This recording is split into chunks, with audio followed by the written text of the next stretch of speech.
durung babak kulitmu durung putung bareng karo paske pusaka. Kowe wong jireng getih wedi mati Dayang Setyaya. Kandhang ana tata Mandura Prabu Baladewa. Kirung sadar kowe. Kok iso Den Petro ngopo kene? Kowe aja malangi aku Petro, mikir tandangane. Ora ngerti tenan iki. Kula sing weruh mbrebes mili lho, Den. Nek dadi sampean wujud kaya ngaten. Petro ngopo nangis mikir Petro. Lho. Lentuk nang ndi terus kok entuk macan sirkus. Macan sirkus dekulmu mlocot ora. Sampai iki. Bagong apa Bagong? Lho, kok iso ngomong? Iki nganu batuk dikarciske dengkulmu ora. Ada macan bisa bicara ngono. Macan bisa bicara ora mundur kene kadang kowe. Isa wae. Ndak wonge krungu. Masa? Didol wae yo. Wis. Didol dengkulmu ora. Larang lho iki, larang iki bendara e. Lah nek wis kaya ngene nggo abrak apa? Malah ngentek-enteke wedhus engko. Ya ora kaya mikir kan. Petrone ngopo? Nuwun sewu Den, Mang nuwun sewu panjenengan rak saged ningali suku panjenengan piyambak to. Mang tingali suku panjenengan. Lho, sikilmu. Nggih mang tingali. Kok iki sikile sapa Petro? Petro iki sikile sapa? Nuwun ngapunten, sampean wujud macan sak menika ndara. Aduh mati aku. Aduh.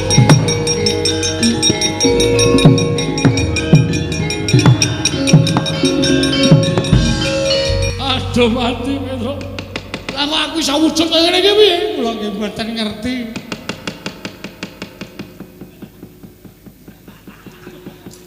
Kula nggih ora ngerti. Aku tadi iso wujud kaya ngene iki piye Petro? Kula nggih mboten ngerti. Aduh, wah edan tenan. Masa macan nek ngentut muni ya, Tru? Ayo muni ya. Wah, anu buntute munggah dadi ketok. Kaya kentrang jero. Omongane kok sekuro. Pun matur bapak mawon. Bapakmu nanti aku njaluk tulung kok wujude kaya ngene piye?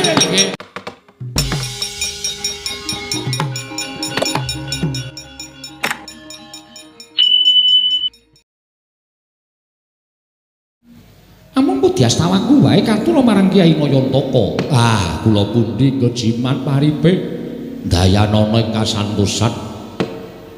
Dipun sekecaken anggenipun lenggah wonten ing padukuhan Karangkatem Dempel menika Ndara. Iya. Kakang Ismaya kaya seorang kepenak praptaku ning Karangkatem Dempel dina samengko iki Kakang Semar. Sinuwun Mandura katuran karaharjan rawuhipun. Sinuwun Prabu Baladewa. Yo Kakang Semar. Tansah pinanganing kawidadan ing sambikala praptaku adoh saka Rubeda. Aku ngaturake salam taklimku katur kersaning Kakang Nayantaka. Nggih kula tampi. Dadosaken bingah raos sing manahipun ing abdipun Semar. Dipun sekecaken anggenipun lenggah Ndara Baladewa. Kakang Semar kaya wis ora kurang kepenak praptaku ana ing padukuhan Karangkatem Dempel dina samengko iki. Kakang Semar Badranaya. Nuwun sewu Koko Prabu. Sarawuh paduka Kanjeng Koko Prabu kepareng kula ngaturaken pasegan panakrami kunjuk sandhapada paduka Kanjeng Koko Prabu. Jimat semban kula Koko Prabu pengayoman kula ing Ndrawati. Yayi. Kula tampi asung pambagenipun Yayi Prabu Darma Kusuma. Akarya bombong raos sing manahipun ing ngraka ing Ndrawati. Kosok wangsulipun kepareng kula ngaturaken Budiastawanipun ing ngraka kunjuk ngesu paduka Yayi Prabu ing Amarta.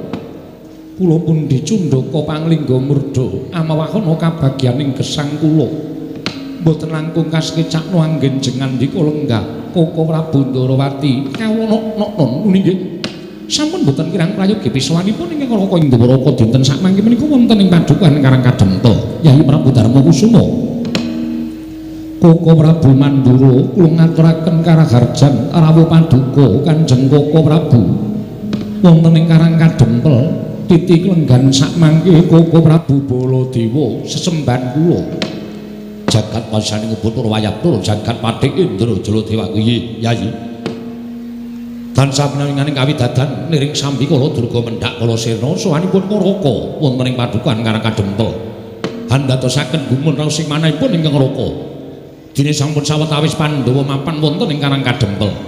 Kasinggihan mekaten Koko Prabu, budya pangastawanipun ingkang raka kula trinambi ayu. Kula pundi cundaka panglingga murda. Amawah ana kabagyaning gesang kula mboten langkung kaskecakno anggen jengandika lenggah. Koko Prabu Mandura, Koko Prabu sesembahan kula. Nggih, kula tampi. Akan bombong raos sing manahipun ingkang raka ing Mandura Yayi. Wah. Kresna kakangku. Aku ngaturake sembahku katura Kresna kakangku. Kadangipun Kakang Dimas Werkudara. Ya, aku Adi Njodipati. Ngaturke sembah lawan Kresna kakangku. Werkudara. Nggih. Yen peranganing para kadang-kadangku Pandhawa kabeh jangkep ngaturake sembah kelawan pun Kakang tak tampa kanthi lega legawaning penggaling pun Kakang luwih-luwih. Yai Prabu Darma Kusuma ngaturake sembah kelawan Kadang Mindrawati tak tampa kanthi lega legawaning penggaling pun Kakang. Nanging aja lara atimu ya Dimas. Lamun Werkudara ngaturake sembah kelawan Kresna paripaksa aku ora bisa nampa. Kresna kakangku. Werkudara piye? Apa pancen aku nandhang kalumputan? Apa pancen aku nandhang kleru? Yen to pancen aku luput, yen to pancen aku kleru, kleruku mapan nggo endi, luputku nggo napa? Aku saguh nampa pikanane. Kenapa kowe ora gelem nampa sembahe Werkudara? Kresna kakangku. Werkudara. Nggih. Sak jagat iki wis padha priksa, ora ana ingkang wajib sira sembah kejaba amung Sang Ruci Bathara ya Sang Dewa Ruci. Aja apa jamak lumrahing titah sawantah. Nadan dewa mudhun ana ing jagat wae tak kira ora bakal wani nampa sembahe Werkudara. Mula lah kok kadengaren temen sira siadi ngaturke sembah kelawan pun Kakang. Mengko gek-gek aku nampa sembahing siadi ana apa-apa ing tumanduk lawan pun Kakang Indrawati. Mula tinimbangane mengko aku kesandung kesrimpet laku ning Nata Ndrawati sembahmu ora tak tampa ning gandeng genepi marang tata krama pun Kakang minangka tinemu werda siadi taruna pangestu ning pun Kakang tampanana. Ora sudi. Ora sudi piye? Kowe ora saguh nampa sembahe Werkudara. Wong tuwa sing ora nampa sembahe bocah enom mengestanana ora bakal dayani apa-apa pangestumu. Mula gandeng ora nampa sembahe Werkudara, aku ya ora sudi nampa pangestumu. Ngono Dimas yo. Mula ora usah dadak ngaku ngaturke sembah, lan ora usah dadak ngaturke pangestu. Wiwit dina iki Kresna karo Werkudara yen ketemu ora usah ngaturke sembah, lan ora usah ngaturke pangestu lawan aku. Werkudara, nggih, aja lara atimu. Ya wis saiki ngene wae. Tinimbangane iki mengko dadi gegeran antaraning siadi kelawan pun Kakang kanthi rasa kepeksa, kanthi rasa tida-tida penggaling pun Kakang sembahmu tak tampa pangestuku tampanana. Benehno ngono kapan-kapan tak jupuke. Kok sik pangestu kok kapan-kapan dijupuke piye? Kowe nampani sembahe Werkudara. Ora tok tampa, lemu nampa kanthi rasa kepeksa, mula pangestumu tak tampa ya apik ora ya ora apa-apa. Wis Kresna. Ora sadadakaken gunem. Iki mengko lamakriwikan dadi grojogan geguyut dadi tangisan. Ming perkara kaya ngono iku dadak kok gawe perkara. Tampanan sembahe Werkudara. Werkudara? Nggih. Ya to. Tak tampa sembahing siadi kanthi lega legawaning penggaling pun Kakang, pangestuning pun Kakang tampanana. Yo tak gegem dadiake jimat. Lah rak ngono to. Ming perkara ngaturke pangestu karo nampa sembahe kok dadak dipercaya tekan ndi-ndi. Monggo kowe ngerti watake Werkudara. Yen wis kagol-kogel kagelan atine dheweke kuwi nambuhi wae ora gelem. Inggih Koko Prabu menika kala wau namung kira gegojekan. Antawisipun kula lan kadang kula pun Werkudara.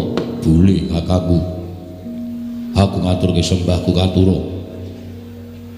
Boleh kakangku. Aku ngaturke sembahku katura. Boleh kakangku.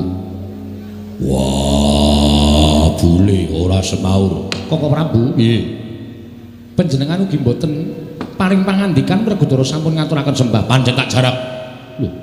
Sababipun menapa? Lho, kowe ngerti dhewe lho. Bule iki cirine pun Kakang. Mongko jenenge Nata Mandura Prabu Baladewa, asmaning Nata Mandura Prabu Baladewa kuwi pirang-pirang Baladewa Kusumawaning Pinta Wasi Jaladara Anamka Krasana kuwi jenengku kabeh. Mongko bule kuwi cirining pun Kakang, kuwi sirikaning pun Kakang. Mbaya ngaturke sembah kanggo jeneng Baladewa apa Waning Pinta rak penak to? Kok bula-bule. Werkudara, nggih. Mbaya aja marahi to, Yayi. Bule kuwi sirikaning Kaka Prabu Mandura. Kowe ngaturke sembah kanggo nyebut Baladewa rak ya iso to. Aja nganggo bule. Bule kuwi sirikaning Kaka Prabu. Kaka Prabu kuwi nek disebut bule kuwi mesti duka. Mula pisan meneh tak jaluk aja nyebut bule ning ngatara asmane Kaka Prabu Baladewa ingkang pirang-pirang cacahe mau ning aja nganggo bule. Njaluk tulung balenana ping 1000 kas. Werkudara meneng kok kowe bula-bule. Baladewa kakangku, piye? Yen pancen kowe ora sagu diundang bule, aja ora trima karo Werkudara, ning ora trima karo sing gawe urip. Merga wong urip marang alam padhang itu marang Werkudara, bungah susah bejo cilaka, sugih miskin iku gumantung karo sing gawe jagat. Ngeling ngono uripmu kuwi ora pawitan apa-apa, kowe mung sak drema urip diparingi karo sing gawe jagat diwenehi wujud bule, kok sajae kowe ora trima. Yen ngono ora percaya marang panguwasaning dat kamurwing dan wis malah mejang sing ora-ora. Sesuk meneh aja mbok baleni nggon ngabekti karo aku tak tampa pangestuku Tambanana. Yo gak gegem dadake jimat. Koko Prabu kula ngaturaken sembah pangabekti kula kunjuk Arjuna tak tampa, Janaka tak tampa. Pangestunipun Kakang Tambanana. Yo pangestuku Tambanana Janaka. Kula pun dinggo jimat paripin Dayanana ing kasantosan. Nuwun sewu sinuwun. Dadosaken kaget raos sing manahipun ing abdipun Semar. Rawa paduka ingkang boten cecala ingkang saderengipun. Menika wonten menapa ingkang mestinipun panjenengan menika nuwun sewu sesembahan kula upami betah kaliyan Semar mestinipun kantun nimbali kemawon kula menika jejering abdi badhe sowan ngabiyantara ngarsa paduka sinuwun Ndarawati. Mboten kok sampeyan ingkang keraya-raya rawuh wonten ing Karangkadempel. Kakang Semar mestine kaget penggali ingsun nalika semono Kaka Prabu Mandura rawuh ning Projeng Ndarawati tumuli nganti kalawan panjenengan ingsun prapta ning negara Ngamarta. Lah kok tinemune Ngamarta suwung ora ana baban ingkang menanga ngging sumendhe banon kang tinumpuk tumuli ana salah sawijining nayaka ing negara Ngamarta ingkang matur kelawan panjenengan ingsun yen to para Pandhawa mapan ana ing Karangkadempel. Mula daya-daya nata Ndarawati sowan marang Karangkadempel ingkang wigati nanjehake ana apa Kyai Semar. Dene nata Ndarawati tanpa jinawil dening kadang-kadangku para Pandhawa malah sawetara wektu ngendikaning Kyai Nayantaka wis entuk sabta ari klungguhan iki Pandhawa mapan ana ing Karangkadempel. Yen pancen keparengake nata Ndarawati ngawuningani wigati ning kadang-kadangku para Pandhawa, Kakang Semar tak suwun paring dawuh marang nata Ndarawati Kyai Nayantaka. Nuwun sewu Den. Ora kula matur kalih sampeyan sampun kinten Semar mangke nglenggahi tetembungan undhaking pawarta sudaning titipan. Mula sampun ngantos klenthak-klenthu anggen kula munjuk atur kajeng sinuwun Ngamarta piyambak ingkang paring pangandikan kunjuk kersanipun sinuwun Ndarawati. Yo yen pancen mengkono luwih prayoga Yayi. Wonten menapa? Dene para Pandhawa mapan wonten ing Karangkadempel ngantos ingkang ngraka Ndarawati jinawil dening kadang-kadang kula para Pandhawa kemawon boten. Menawi kepareng kawedharing kathah tumunten kababarna kula nedya ngelungaken jangga nilingaken karna mastuti sabda tama paduka Yayi Prabu Ngamarta. Yayi Camyaji. Kaka Prabu sesembahan kula Kaka Prabu pengayoman kula. Sewu-sewu kalapatanipun ingkang rayi tadah wadana. Dene kula mboten munjuk atur ngersa paduka Kanjeng Kaka Prabu tumuli kula nganti kadang-kadang kula prapta wonten ing Karangkadempel. Nuwun sewu Kaka Prabu estunipun ngemuti bilih negari Ngendraprasta menika awit kanugrahaning Hyang Mahanasa ingkang sampun tinampi dening para Pandhawa. Nembe sawetawis wekdal anggen kula minangka dados makutaning bangsa ing Ngamarta sakmangke sampun katingal undhak ing negari Ngamarta. Tumuli dinten sakmangke estunipun kula kaliyan kadang paduka para Pandhawa nggadahi niat ambangun negari Ngamarta. Mongko nyatanipun dinten sakmangke ingkang Rayi Prapta wonten ing Karang Kadempel menapa ta sababipun niatipun ingkang Rayi Punta sakadang anggen kula nedhi ambangun negari Ngamarta menika boten kawiwitan saking kutha Goro negari Ngamarta nanging kawiwitan saking Karang Kadempel. Jernyatanipun Karang Kadempel menika linggan dening Kyai Semar Badranaya. Sinten to Kyai Semar menika boten sanes kejawi namung pamonging para Pandhawa. Pandhawa boten badhe saged tumangkar kados mekaten menawi boten wonten Kyai Semar. Pandhawa boten saged mukti ngawibawa Nyakrawati mbau dendha. Menawi boten saking Kyai Semar Badranaya mila sampun gumulung ing Rembag Pandhawa nedhi ambangun Karang Kadempel miwiti Karang Kadempel rumiyin ingkang kabangun tumuli sakmangke saged ngalimbar dumugi ing negari Ngamarta. Koko Prabu menggah mekaten wigatosipun Pandhawa mapan wonten ing Karang Kadempel jagat wasisanipun Bathara Wayapura jagat. Ing mestinipun Prabu Yayi Prabu menika nyaosi prisa dhateng Raka Indrawati. Jernyatanipun Pandhawa kaliyan ingkang Raka Indrawati menika bebasanipun kalih-kalih ngatunggal. Tiganipun ngemor menika Mandura ingkang boten sagedipun pisahaken. Nanging sabab menapa dening Prabu Yayi Prabu boten anjawil dhateng ing Raka tumunten sowan dhateng Karang Kadempel menapa semestinipun Prabu Yayi Prabu sampun ngiwakaken dhateng Raka Indrawati. Mangke riyen linambaran penggalih sabar kanthi penggalih ingkang ikhlas panjenengan sampun ngantos keseluruh dalan ingkang kleru nggih Den. Namung babakan perkawis boten tetarosan kemawon menika mangke ndak boten sae kedadosanipun kula sing ajeng ngunjuk atur sasamunipun Pandhawa rawuh wonten ing Karang Kadempel. Estunipun kula menika sampun ngunjuk atur margi Pandhawa menika nggadahi piyai loro sing nuwun sewu. Wonten ing mriki kula matur ingkang nggadahi lelabetan ageng tumraping para Pandhawa setunggal inggih menika pepayunging para Pandhawa Sinuwun Darawati. Dene kula menika namung pamomong. Kula menika namung pamomong. Mestinipun Sinuwun Punta kedahipun tetarosan langkung rumiyin kaliyan Sinuwun Kresna. Ngibaratipun Pandhawa menika kreta lan jaranipun kusiripun Nata Darawati. Menika mangke ndak boten prayogi menika sampun wungsal wangsul kula aturaken. Nang wangune Pandhawa ngantos dinten menika dereng atur rembag ingkang sampun aturaken dhateng Paduka Sinuwun Darawati. Iya, pancen durung matur marang panjenengan ingsun Kyai Semar nggih. Mula kula matur sing sabar, sing ikhlas, nuwun sewu. Mboten niatipun Pandhawa menika nyupekaken dhateng Sinuwun Kresna babar pisan mboten. Mboten niat Pandhawa menika badhe supe dhateng lelabetanipun Sinuwun Darawati menika mboten. Pancen mangke menawi sampun saged rinantam wewangunan wonten ing Karang Kadempel tumuli badhe munjuk atur ngersanipun Sinuwun Kresna. Sabab Pandhawa mboten kepengin ngrepotaken dhateng Sinuwun Darawati merga Sinuwun Darawati menika dipunanggep kadang werdanipun para Pandhawa. Mila tumunten ingkang dipun bruki perkawis menika Semar ajeng kula selaki mboten wonten ginanipun. Mongko gegayuhanipun Pandhawa menika sae anggenipun badhe mbangun Karang Kadempel.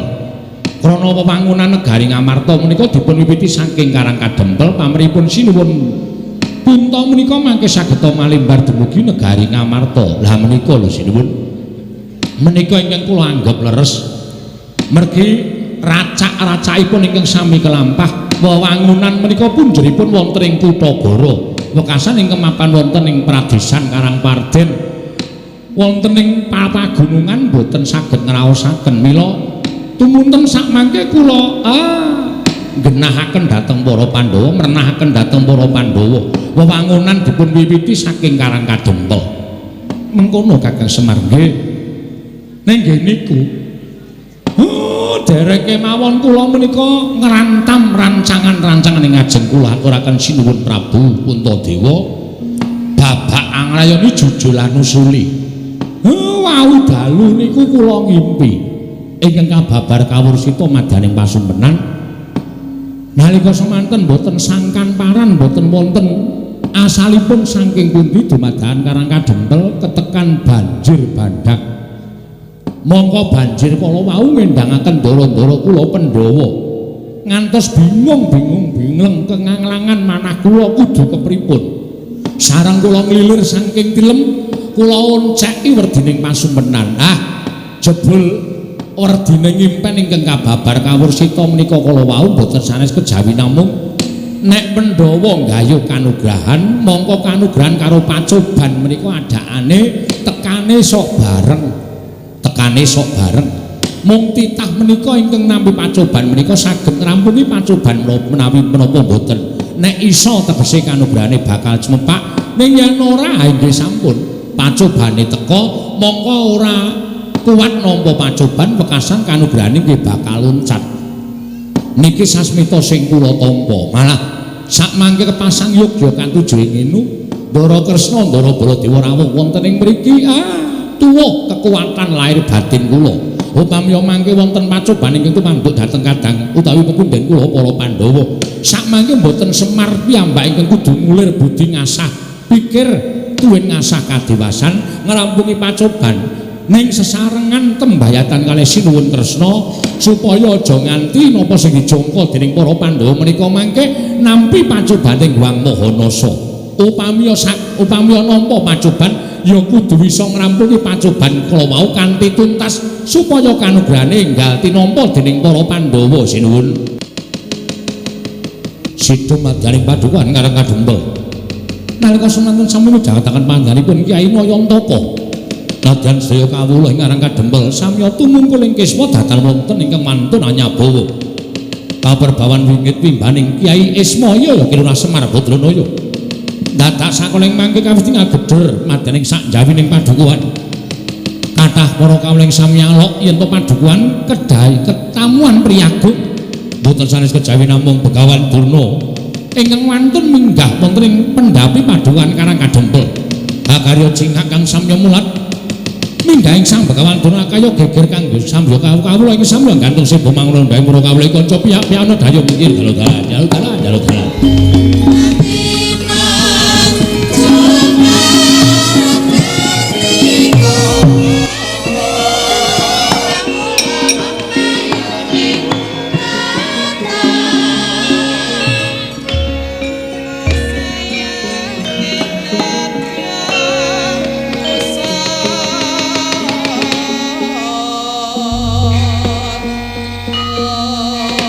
Mendalon tata trapsilanira ngajamaken astanira kalih astanira kalih pisan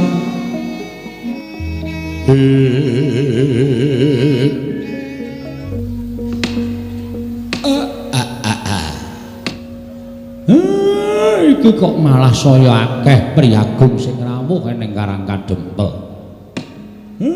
Mboten mangling Penemban Durna. Sami wilujeng Penemban. Kandhak mlegujuk suaru gembel Semarante. Hawela. Oh iya Semar. Slamet tekaku ora nemlang swiji apa Semar. Kula ngaturaken sembah pangabekti kula kunjuk Penemban. Tak tampa kowe ngaturke sembah karo Begawan Durna ora let pangestuning Begawan Durna tampanana ya Semar. Kula pundi nggo jimat paripe dayanana ing kasantosan. Bapa Penemban kula ngaturaken sembah pangabekti kula kunjuk Bapa Penemban. Lho, menika anak Prabu Darma Kusuma. Inggih Bapa Penemban. Kok malah lenggah wonten ing Karang Kadempel, Nger? Sampun sawetawis anggen kula sowan wonten ing Karang Kadempel tuwi dhateng Kyai Semar Badranaya. Syukur. Tegesipun para Pandhawa menika mboten nyupekaken dhateng lelabatanipun Semar Badranaya. Mboten nyupekaken dhateng lelabatanipun Kakang Semar inggih menika pun pamonging para Pandhawa. Syukur menika wajib dipun tiru. Menika wajib dipun contoh. Kula ngaturaken sembah Bapa Penemban. Oh nggih kula tampi. Dawah sami-sami Nger. Anak Prabu Darma Kusuma. Nuwun sewu Penemban.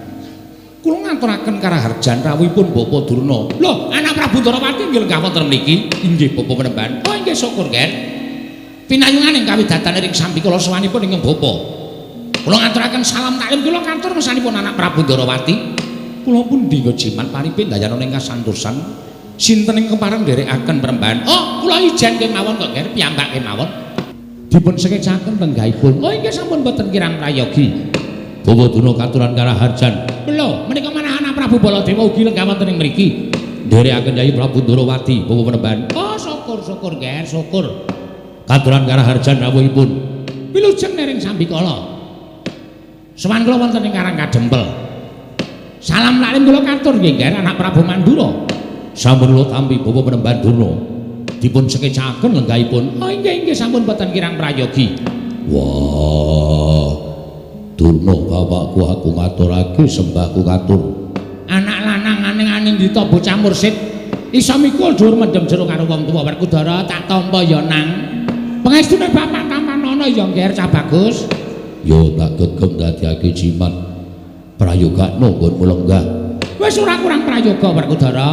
Bapa Penemban kula ngaturaken sembah pangabekti kula kunjuk. Bapa Penemban ngemutra pun Arjuna. Janaka Permadi tak tampa pangestune bapak Tampanono ya Permadi. Kula pendinggo jimat paripe dayana ing kasantosan. Dipun sekecaken anggenipun lenggah. Oh iya Permadi kaya wis ora kurang kepenak. Nala Gareng Petruk Bagong Penemban Durna rawuh ngaturna bekti. Ayo kowe sireng sing tuwa urut Penemban Durna kula ngaturaken bekti kula kunjuk. Nala Gareng tak tampa pangestune Begawan Durna Tampanono ya Nala Gareng. Nggih, kula pun dinggo jimat dayanana ing kasantosan. Wah, kok saya kuru kowe. Inggih pangestunipun nggih kaonan pun kaya ngeten. Ora kena penyakit apa-apa ta kowe? Mboten Penemban. Syukur sing penting sehat ya Nala Gareng. Nggih. Waras lahir batin. Kuwi sing apik. Kokean bondo duwe derajat mangkan nek ora sehat nggo kabrak apa ya ta? Nggih. Penemban kula ngaturaken bekti kula kunjuk. Petruk kantong bolong tak tampa. Pangestuku Tampanono ya Petruk. Kula pun dinggo jimat paripe dayana ing kasantosan. Dipun prayogakaken nggih Penemban. Oh iya Petruk tak tampa. Wis ora kurang prayoga praptaku ning Karang Kadempel. Gong, ngaturke sembah le. Ngaturke sembah. Sapa? Penemban Durna. Penemban Durna. Konding Penemban Durna kula ngaturaken sembah pangabekti kula kunjuk nggih Penemban. Oh iya Bagong. Kowe nang endi iki? Wonten mriki. Mboten patos ketingal. Oh iya ora apa-apa sembah kowe ngabekti karo Begawan Durna wis nyenengake ati. Tak tampa ngaturake sembah. Pangestuku Tampanono ya Bagong. Nggih. Kula pun dinggo jimat paripe dayana ing kasantosan. Mbah Putri mboten nderek. Ora ning omah wae. Wah, mbok kapan-kapan iku serimbit. Begawan Durna kali Mbah Putri. Nek kira-kira isin ya nganggo andong. Mbok sik apik gong nek omong ki ora. Nglarani ati senengane. Lha niku nek mboten gojek karo sampeyan niku rasane cemplang e. Oh iya tak tampa. Ning ora ndek niat ngina karo aku kok mboten. Sampeyan pendhita kula mung batur kok. Prayogakaken lenggahipun nggih Penemban. Oh iya wis ora kurang kepenak. Ajeng ngunjuk napa? Lho. Apa kowe kuat nyuga Begawan Durna? Walah padake cah tipis. Ngersake napa riki niki wonten napa-napa wonten teh? Napa kopi? Napa wedang uwuh? Wedang uwuh kuwi sing aku urung ngicipi. Nggih sik tak nyapu sik. Lho, kok dadak nyapu nglumpukke uwuh sik. Wah, jengkolmu mlacat ora. Wis sanane. Nggih, matur nuwun. Teh mawon nggih. Wis teh ya apik. 7.000. Wah, didol rupane. Nek kopi 8.000 sendok gelek gulane 2 sendok e. Ha iya kok didol. Wis ora ngombe wis, rasa ngombe wis. Ngelak-ngelakan ya ben. Oh, nggih pun nek mboten ngunjuk. Penemban. Rawuh enten Karang Kadempel. Wonten wigatos menapa kula ngabdipun Semar Cemadung dawuh. Iki ngene ya Semar. Prantaku nang Karang Kadempel kuwi sejatine siji. Kowe ngerti ya yen to dina samengko iki negara Ngastina kawulane padha nungsang puyang numbuk bentus padha nggudel bingung disababake wis ana sesasi iki negara Ngastina kuwi ketaman Pelaing Jawata, ketaman Pegebluk. Mongko akeh sangganing para kawula ing esuk lara sore tekaning pati, sore lara esuk ketiwasan. Nalika semono aku manekung marang kersaning Gusti mergo aku tinangisan dening anak Prabu Duryudana supaya iso gawe padang kanan negara Ngastina. Tumuli aku manjing ning sanggar pasemeden suci. Aku ngeningake cipta. Ora gantaran wektu ana dewa ingkang paring sasmita karo Begawan Durna. Negara Ngastina bisa waluya nirmala temajati jadi temah mulya. Yen to ora ketang mung telung kedheping paningal, kudu ditunggoni dening Semar Badranaya. Ah, mula praptaku ning Karang Kadempel iki Semar, minangka pengawake Nalendra Ngastina, minangka utusane Nalendra Ngastina, aku iki pengen boyong karo kowe. Tulungana wong Ngastina, ngelingana. Yen to wong Ngastina kuwi nadan sing lenggahi minangka dadi Nalendra Negara Ngastina kuwi anak Prabu Duryudana, ning kowe kudu ngerti yen Ngastina kuwi rak darbeking para Pandhawa. Anak Prabu Duryudana kuwi mung dapur Ratu Wakil. Nggih. Ning nganti Ngastina kuwi iki mengko geger, Ngastina iki mengko rusak. Apa kowe ora melu ngrasake kelangan? Mula wektu dina iki, dina samengko aku diutus dening anak Prabu Duryudana supaya mboyong marang kowe lan wanti-wanti welingi anak Prabu Duryudana. Bapak Durna, Kakang Semar supados saged boten saged rawuh wonten ing Karang Kadempel. Upamiya Kakang Semar menika nyuwun liru menapa kemawon kedah dipun cekapi lan saged dipun udaneni tegesipun dipun paringaken dening Semar Badranaya. Lah iki kalodhanganmu Semar, kalodhangan tumrap kowe, kowe saya sugih, kowe saya duwe derajat pangkat, kowe saya kedunungan bondo donya. Liripun kok ngoten pangandika sampeyan. Lho, mesti nang ngono. Nek kowe gelem tak boyong ning negara Ngastina, kowe butuh apa-apa mesti ana sing nyukupi anak Prabu Duryudana. Mongko tak sawang Semar. Kowe wiwit suwita marang para Pandhawa, wiwit kowe ngabdi marang para Pandhawa tekan seprene iki kok omahmu blas ora ana undakane babar blas. Pendapamu ya wis ming kaya ngene iki, wondene bale wismamu ya wis ming kaya ngono kuwi. Tur kowe kuwi uripe ketok nggone katon sengsara banget. Mula dina iki ayo padha benake uripmu sarana kowe rawuh ning negara Ngastina. Kowe dadi srana Berating Sukerta sing tumanduk nang negara Ngastina, tur kowe uga bakal entuk brana picis derajat pangkat. Ngendikane anak Prabu Duryudana, Bapak Durna, Semar nyuwun pangkat napa badhe kula paringaken. Mula kowe men tekan Ngastina mengko ora mung dadi abdi, upama kowe pengen dadi tumenggung, mesti bakal diwenehi pangkat. Lho apa ora nglelek? Kowe suwane negara Ngastina, mengko dirasake sik 3 dina, 4 dina, 5 dina. Nek jenak, nek kepenak nggon urip ning negara Ngastina, ora usah wedi karo anak-anakku Pandhawa. Anak-anakku Pandhawa mesti padha manut karo Begawan Durna. Omahmu iki dimbrukke. Omahmu iki dimbrukke. Kaya ngene iki nang Ngastina wis ora kanggo tak kandhani. Kaya ngene iki nang Ngastina minggo kayu bakar. Nggih. Dimbrukke terus mengko kowe tak yasake omah ning negara Ngastina. Nek perlu sak anak-anakmu. Sak anak-anakmu tak yasake kabeh. Mengko digawe perumahan Ponokawan. Sing pinggir dalan gedhe kuwi tak yasake omahmu, kowe njaluk tingkat pira bakal tak turuti. Mengko sing tengah tak gaweke omahe Gareng, mengko sing nomor 3 tak gaweke omahe Petruk, ya apik-apik kabeh. Mengko sing kari dhewe tak yasake kandang kirik. Gong arep diasake kandang kirik kowe. Asik. Kok malah asik to? Aku ora ngerti po, selama iki aku kan turu ro kirik. Oh, malah seneng to. Heeh, wis ora apa-apa. Aku dadi wong dikorbanke iki ora masalah kok, Tru. Dadi anak Semar dadi kari dhewe ya ming rekoso. Saiki arep dadi perumahan ya ming diasake kandang kire, ora masalah, ora masalah. Kowe matur karo aku, Semar. Dadi kowe njaluk apa? Njaluk brana picis pirang miliar, pirang triliun dibayar kenceng. Anak Prabu Duryudana kuwi ratu ing sugih dhewe. Seprapat jagat bandane ora bakal kelong nek mbayar karo kowe. Apa kowe njaluk diasake kereta kencana yang ditarik kuda cacahe 8 mengko bakal diasake. Waton kowe gelem menyang negara Ngastina ora kitamu sedhela merga iki dadi kewajibaning Begawan Durna. Nggonku wis dipercaya dening anak Prabu Duryudana supaya mboyong marang kowe. Wektu dina iki kowe manut ta. Ayo tak boyong ning negara Ngastina. Mengko yen ora betah kowe bali ora apa-apa. Bali ora apa-apa. Sing wigati wis rawuh ning negara Ngastina. Ning dene kowe engko betah ya mapano ning Ngastina sak teruse ora apa-apa. Njaluk pangkat apa bakal dituruti, njaluk branda Prabaya picis apa wae bakal dituruti. Wis cukup semono wae sing dadi aturku marang kowe Semar. Kowe meneh ana wangsulan karo Begawan Durna. Saguh apa ora?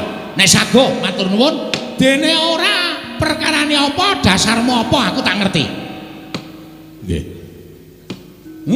Jane nek digagas kanthi gagasan lair napa sing mangendikake niku sapa sing ora kegut, sapa sing ora manut karo pangendika sampeyan. Ning nuwun sewu, nek cara batin kok geseh kalih angen-angen kula. Lho, geseh piye? Nuwun sewu penemban. Kabagyaning lair batin menika mboten diukur saking kakeng brana picis lan dhuwuring derajat pangkat, apike bale wisma lan menterenging titian menika mboten. Ning tumrap Semar, kula wit riyin tekan sakniki niku mapan teng mriki niku ati kula wis seneng. Nadyan napa-napa sarwa kekurangan, ning batin kula wis ngrasake kabagyan ingkang cukup tumrap urip kula. Mula nek sampeyan ajeng boyong karo Semar kok dadak mangiming-imingi Semar butuh derajat pangkat, Semar butuh duit, Semar butuh apa? Kula pun boten kegut kali derajat pangkat. Mula manggawe ukara liyane kuwi sampeyan supaya iso nglembuk atine Semar. Kula ampun mangwenehi duit, ampun mangwenehi derajat pangkat niku dudu gegayuhan kula. Gegayuhan kula niku kabagyaning lair batin pun niku mawon. Arepa kula teng Ngastina kebekan brana picis, omah kula apik, titian kula apik, ning nek batin kula ora tentrem, cepak modare. Ning nadyan kula mapan teng Karangkadempel, apa-apa sarwa kurang, paribasan mangan sedina ping 3 durung kantenan iso ajeg. Ning nek ati kula seneng, wong seneng atine niku nyurung dateng kebagas kewarasan awake. Mula kula nyuwun pangapunten nek sampeyan pamer perkara brana picis, kula ora iso kegut penemban, nyuwun pangapunten. Lah terus kowe njaluk apa? Aku tak takon karo kowe. Kowe njaluk apa? Nek kowe njaluk apa wae sakliyane derajat pangkat brana picis matura. Mengko aku sing matur marang anak Prabu Duryudana supaya ngleksanane apa kang dadi panjalukmu ing mengkono kowe iso sowan ning negara Ngastina. Nek kula matur mboten gerah penggalih. Ora. Nek kula ngomong mboten sakit penggalihe. Ora arep lara. Kula gelem sowan teng Karangkadempel utawa teng negari Ngastina diboyong sinuwun Duryudana lumantar ndara Penemban Durna saguh. Wong nyatane kula niku urip mboten bedak-bedake. Ngamarta ya Ngastina, Ngastina ya ngamarta. Sapa sing butuh karo Semar, kula mesti nderek, kula mesti manut. Ning siji waton Ngastina niku resik, Ngastina niku lemah sing becik, papan sing suci tegesipun. Nek Ngastina mriku tesih kathah priyantun-priyantun sing watake angkara budine Candala. Nuwun sewu, kula wedi nek kelepetan tumindak sing elek. Kula semelang nek sifat kula dadi sifat angkara budi Candala. Mula kula gelem teka teng pundi papan niku nek pancen papane niku wis resik saka menungsa sing tumindake angkara. Kula tak sowan teng Ngastina ning wong-wong sing dadi tuk sumbering perkara niku mangsingkirke dhisik sengking negara Ngastina, kula gelem sowan teng negara Ngastina Penemban. Durna panalingane lumajaring ratri denenggak jangganira kapisanan.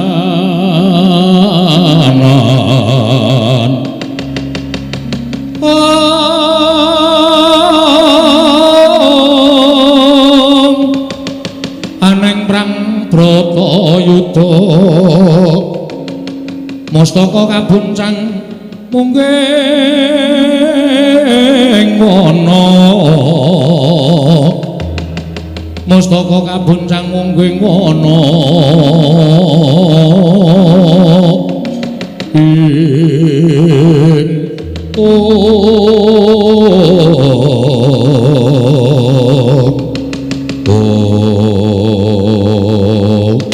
kandha blekutu suaru kembal semorante hawala ketoke omonganmu ki seklimah, ketoke omonganmu ki mung sithik ning janjane nyocok ning ati Semar. Kowe ngandhake yen to kowe gelem sowan negara Ngastina, yen to Ngastina kuwi kelangan wong-wong sing watak angkara budi Candala. Ora san dadak nganggo tembung kaya ngono. dumuken wae Begawan Durna lan kabeh Sentana Ngastina kuwi sing tok anggep wong atak angkara Budi Candala. Oh, Semar Badranaya, Semar Badranaya. Apa rumasamu kowe iki derajate padha karo Begawan Durna? Kowe iki derajate men batur gedhi bal 17. Kowe iki men wong kere, kowe iki men wong elek, kowe iki men ponokawan. Lah kok kowe drangep-drangep ucapmu? Wani ngucap sapenake dhewe. Yen ngono cetha banget, ketok banget nggonmu kepengin nyingkirke wong-wong Ngastina kaya ta Durna, Sentuni lan sapiturute supaya lunga saka negara Ngastina. Yen Durna, Sentuni lan kabeh Sentana Ngastina wis padha resik lunga saka negara Ngastina, kowe lagi gelem prapta nang negara Ngastina. Wah, lah kok kaya ngono kahananmu Semar. Yen pancen kaya mengkono tegese kowe ngiyas karo Begawan Durna, kowe ngilani karo Begawan Durna. Yen nganti aku ora kelakon boyong marang kowe, apa kelakon aku sowan nang istana anak Prabu Duryudana bakal dilukanan dening anak Prabu Ngastina. Semar, saiki ngene, ora sakekan gunung tanpa guna. Wase kowe gelem apa ora? Kula gelem ning syarate niku mau. Syarate niku wau nek sampeyan iso ngudaneni kula tak sowan teng negara Ngastina, mboten usah ngangge napa-napa. Ora usah dipethuk, ora usah didabyang, ora usah ditandu. Kula tak mlaku sekara kadempel tekan negara Ngastina. Ning nggih niku wau Ngastina kudu resik saka wong-wong sing angkara murka, wong-wong sing tumindake Candala budine angkara. Niku mawon pandhaluk kula. Oh, nek ngono cetha cekak gampange kowe ora gelem sowan negara Ngastina. Yen to Durna lan kabeh Sentana Ngastina isih mapan negara Ngastina. Manut sampeyan lingarani. Apa kelakon kowe tak ruda paripeksa? Penemban sampeyan iku pendhita lho, aja sok ngruda paripeksa karo sak sesamaning urip.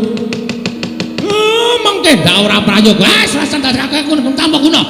Ora gelem sowan negara Ngastina. Ora mung kowe sing tak katutke dosane, ning Karang Kajempel tak bumi angus legane atiku.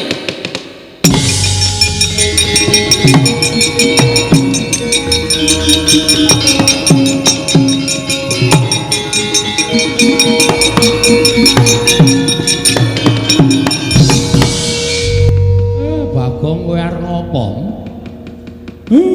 Saka mburi kok sandalmu tok uncalke. Terus kowe maju mengarep eneng apa?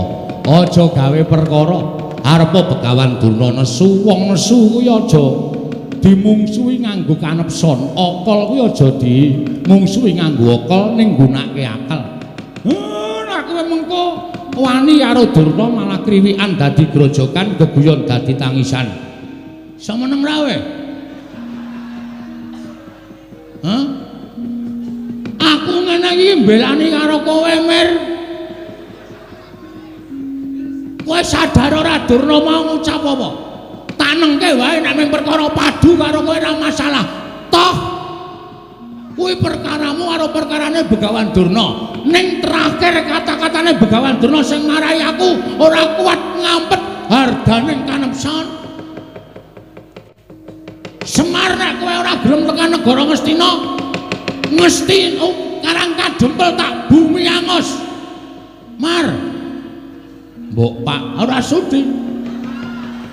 Aku ki bapakmu, wis sampe sak karepmu aku ngayal kok kandhani kok. Kowe kudune manut nek kandhani anake kuwalik. Anak ki manute kandhani karo wong tuwa. Iki kudu diwalik, iki jaman milenial. Bong ora ngono karo wong tuwa kok sapenake dhewe.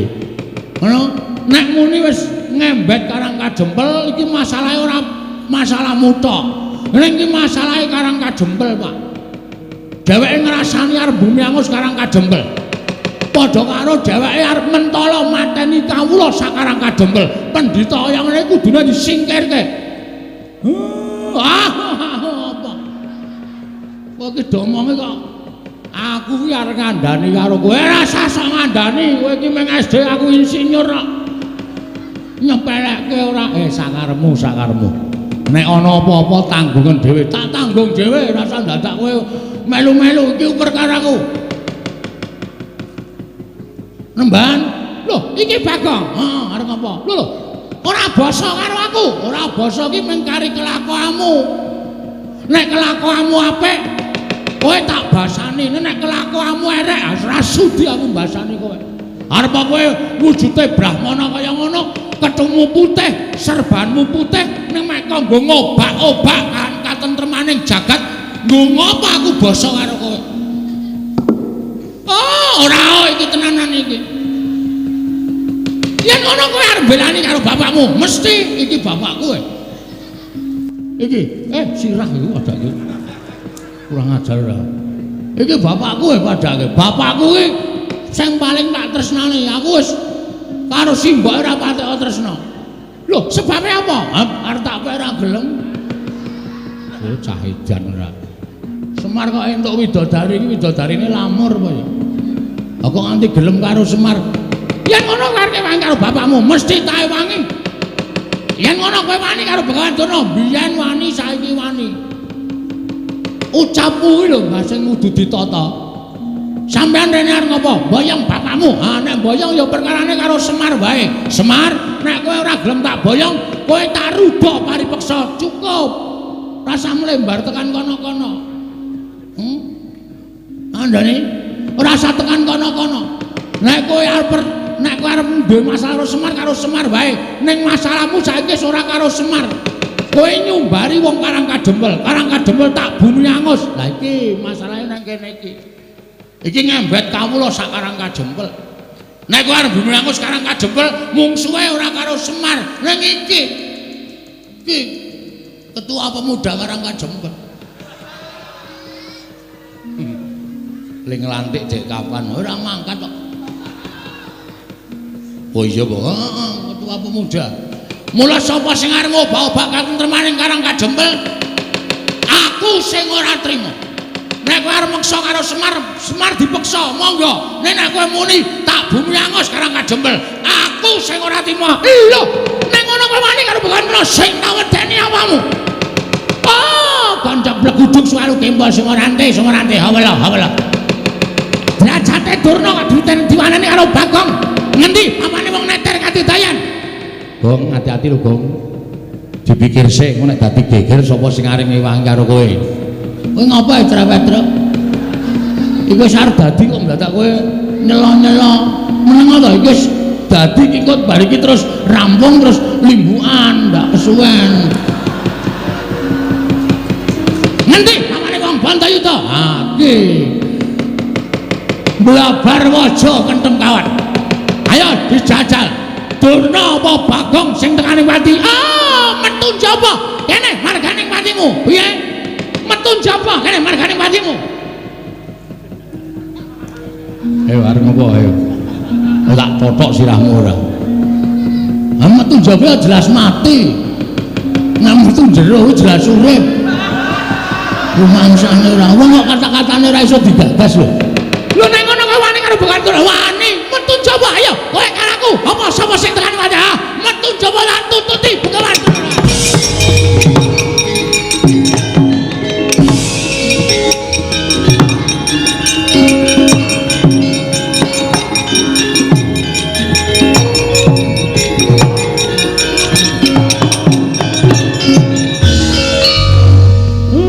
Tantang-tantangan Durna wis metu kok kowe malah mbegogok. Ora Bagong lah kok kowe nantang Begawan Durna. Durnane wis metu kok kowe sing nang kene. Aku lho mung nantang tok e. Lah sing temandang sapa? Ya mbok. Oh, caitan to kaya ngene.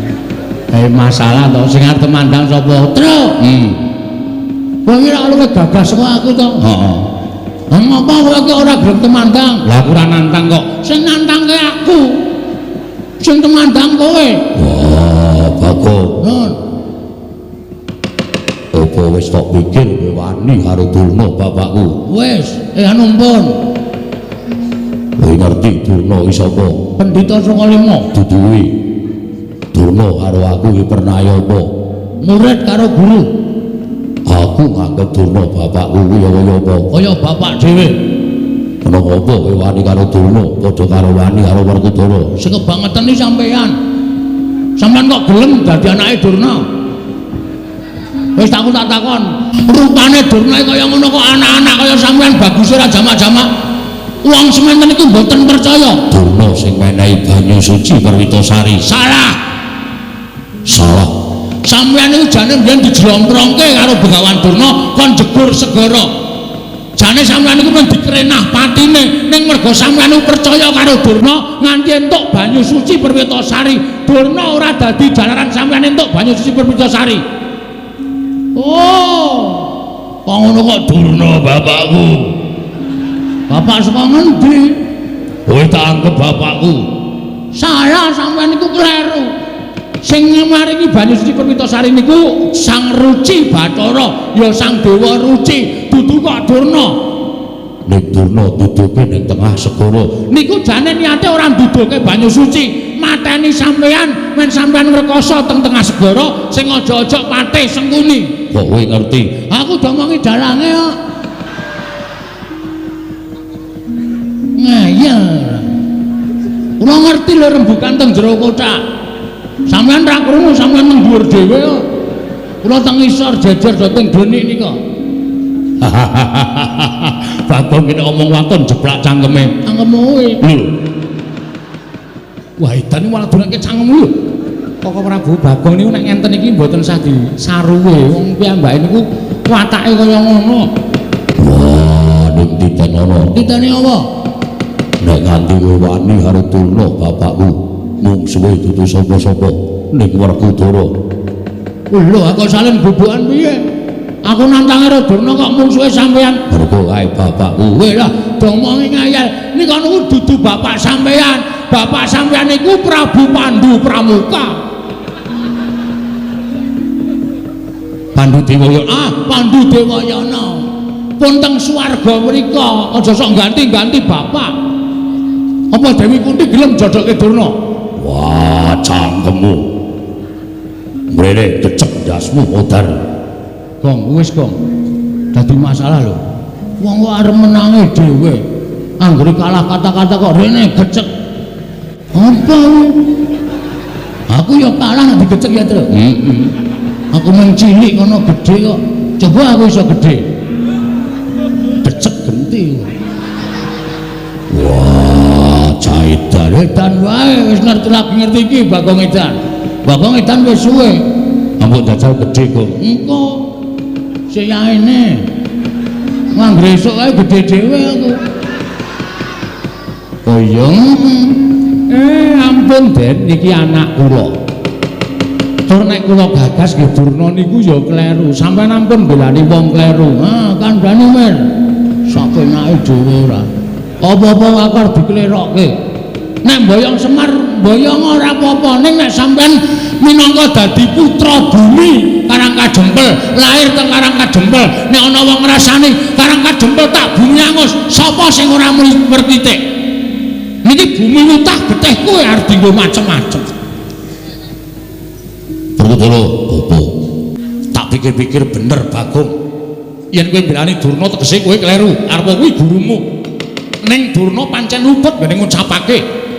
Nggone bakal gawe bumi angus Karangkadempel. Sapa sing ora merkitik yen to dilairake nang Karangkadempel, urip nang Karangkadempel, seger ngombe banyu Karangkadempel, arep mangan wulu metu Karangkadempel.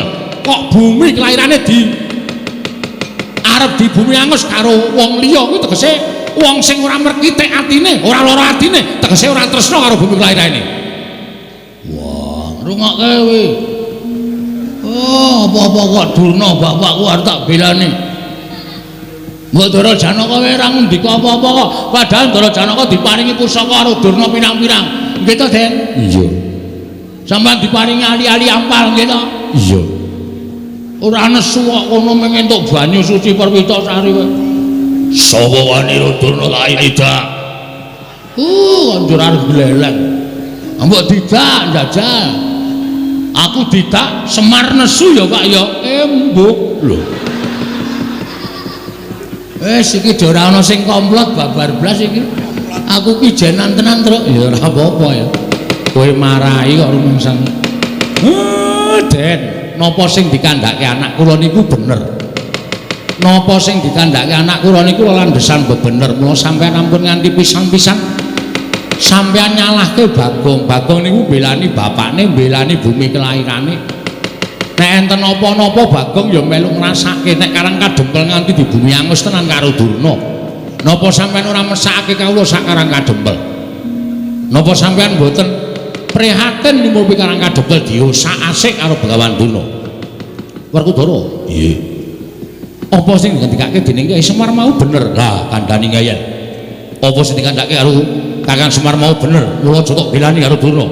Wah, yo. Ya piye? Ya wis, aku manut. Ning janji ana sing Jatasi Durna bapakku aja takon dosa, tetep dadi mungsuhe Werkudara. Piye kok? Sapa sing Jatasi Durna dadi mungsuhe Werkudara? Nglimpe to. Durna bingkem, heeh. Seret nang nggon sepi tutuki pukul besi sirahe. Kowe anarkis banget yo, men gemes aku. Nang ndi arep ketekan Durna mesti geger, nang ndi arep ketekan Durna mesti kisruh. Rumangsaku ora. Lah kae piye Begawan Durna wis metu ning jaba. Sapa sing arep nandingi? Rawe.